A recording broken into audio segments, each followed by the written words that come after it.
Guru, what's up, bro? Thanks for coming on Dan's show with me. You got it, Ross. Good morning to you. Good morning to the Danettes. Good morning, America, and happy fantasy football drafting season. This is the time when we should be drafting, when the third week of the preseason is in the rearview mirror. Now we're safe to draft. We're not too worried about what transpires this evening, by the way. It's unbelievable, Guru. I had Tuesday night, my buddy Dom, my buddy Luke, they're texting me for sleepers. Which tight end should I get? I mean, I get people on Twitter. The other day I was at Hershey Park, and the guy came up to me and said, "Oh, yeah, you're the fantasy guy." I was like, what? It's unbelievable, the popularity, and it's right now. What is your number one, and don't just tell me value or whatever, what's your number one piece of advice or strategy you're telling people that have their fantasy draft tonight or this weekend right now? Be skeptical and cautious of the running backs. This time last year, it was kind of hip trend to go all in on the wide receivers, like dudes with beards out there taking like 7 straight wide receivers to start their draft, the fantasy hipsters, if you will. By the way, the beard is the millennials' mullet. You heard it first here. In 20 years, we're going to look back and be critical of the beards, just as I'm critical of my mullet that I had in 1989. However, the running backs are dangerous. And last year, while the hipsters out there were saying go with 7 straight wide receivers, I was the guy saying, look, don't forget about the running backs. Back in 2014, they were really, really good. Now, coming off a great year for running backs, people are back in. So I say be careful, be more oriented to the wide receivers. Now, that said, I would like to get one good running back at the first 2 rounds, if at all possible. So I'll give you the list of running backs I feel comfortable with in terms of first or second round. Le'Veon Bell, David Johnson, of course, Devonta Freeman, Jay Ajayi, and Melvin Gordon. Those are the only running backs that I feel good about in terms of first or second round. The poster child for this is LaShawn McCoy, by the way. Last year, I loved McCoy. Loved him. He was a third-round pick. That was a great value, too hard to pass up, and he came through. This year, he's a first-round pick. No way. Bad vibes there in Buffalo. So be cautious of most of these running backs early on. All right, so Guru, in case you didn't hear, this morning Schefter said that the more people he talks to, the more he hears, the more he believes there's a very real chance that Zeke Elliott's suspension gets reduced. If I am drafting tonight, thankfully I'm not, but if I'm drafting tonight before they come out with the information over the weekend, we assume, in terms of whether or not it's reduced, where am I drafting Zeke Elliott? Well, no way I'm taking him in the first. We've had him on the website, and we have a little bit of a company think tank, and we're all on the same page. We've actually had him slotted as a third-round pick because we're a little bit worried about just the instability of the whole situation. But now with this news, and I know Adam very well, as you know, and he's the best information man in the business, I feel like I thought the 6-game suspension was a bit much to begin with. So I'm feeling, okay, like maybe we're looking at 4. Hopefully he can just get it out of the way early in the season, and then we're good to go. You can draft Darren McFadden. So I will sign off on Ezekiel Elliott as a second-round pick. After the top wideouts that I like in that round are off the board, like after Amari Cooper is drafted, if you're looking at DeAndre Hopkins or someone like Alshon Jeffrey, who I don't love, I'm okay with Ezekiel Elliott in that spot. But you must still get Darren McFadden just in case. Well, definitely at some point McFadden's going to have value. Could be early on in the season, of course. All right, so we're talking with the guru, John Hansen. You can check him out. His website's amazing. It's been around forever. fantasyguru.com.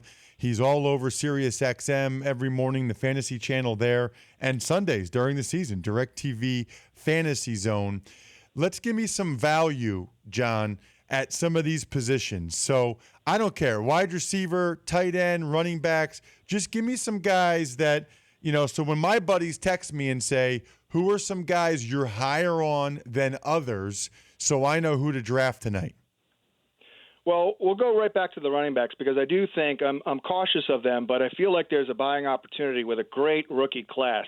I will be honest, I don't have a great feel for Christian McCaffrey. We haven't seen much. Love the player, absolutely love him, but we haven't seen much with Cam Newton, so I think he's a little volatile. Leonard Fournette's foot is worrying me a little bit, but I do love Kareem Hunt in Kansas City. That's a great third-round pick. I'll take him there all day long, be very proactive about it. I do like Dalvin Cook as well. well. Third round, I think he's a complete back. He's going to do well. The offense looks pretty good. The O-line has been stabilized a little bit.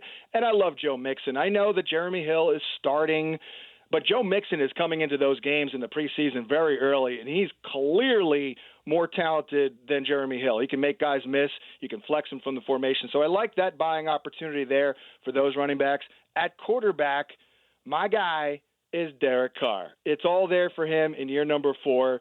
Looks good. O-line's good. Marshawn looks like Marshawn. Cooper looks improved. Crabtree's rock solid. I like Jared Cook, another weapon added this year, by the way, in Cordero Patterson. And here's perhaps the most important point, guys. Their defense is going to stink. So we've seen it this summer. They're making guys, look like superstars out there. I mean, Jared Goff looked good, okay? That's all we need to say. Enough said. David Carr, though, I really love him. And I talked to somebody on the radio today who got him in the 10th round, which I thought was just highway robbery. This guy is poised to have that true breakout season. I'm calling 37 touchdown passes for Derek Carr. Also like Russell Wilson as a value. At the wide receiver position, it's very deep. I still like Doug Baldwin more than most. I love Devontae Adams as a 3rd, 4th round pick. Golden Tate is another guy, not a sexy name, neither is Larry Fitzgerald, but these guys are rock solid. But a couple of exciting guys, gurific, if you will, is what I call them. Devontae Parker, the light bulb has come on, clearly. Jay Cutler loves to sling it to those outside receivers with the big catching radius, and that's him. And he's a big chunk guy. Tyreek Hill is going to get a boatload of touches at the wide receiver position for the Kansas City Chiefs. By the way, I do love Amir Abdullah as well.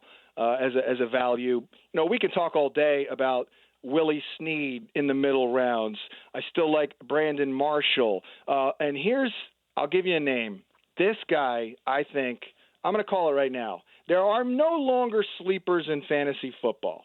There was a time when you could actually have a guy and call him a legitimate sleeper, like Anquan Bolden's rookie year. I still get convulsions when I think about it because I ranked him at like 59 that week and he had 200 yards. That was a sleeper. Those guys don't exist anymore. My call, the sleeper wide receiver of the year, Chris Hogan in New England. Love the fit. Year 2 with this offense, with Brady, he's a lot better off. Obviously, the Edelman situation helps a lot.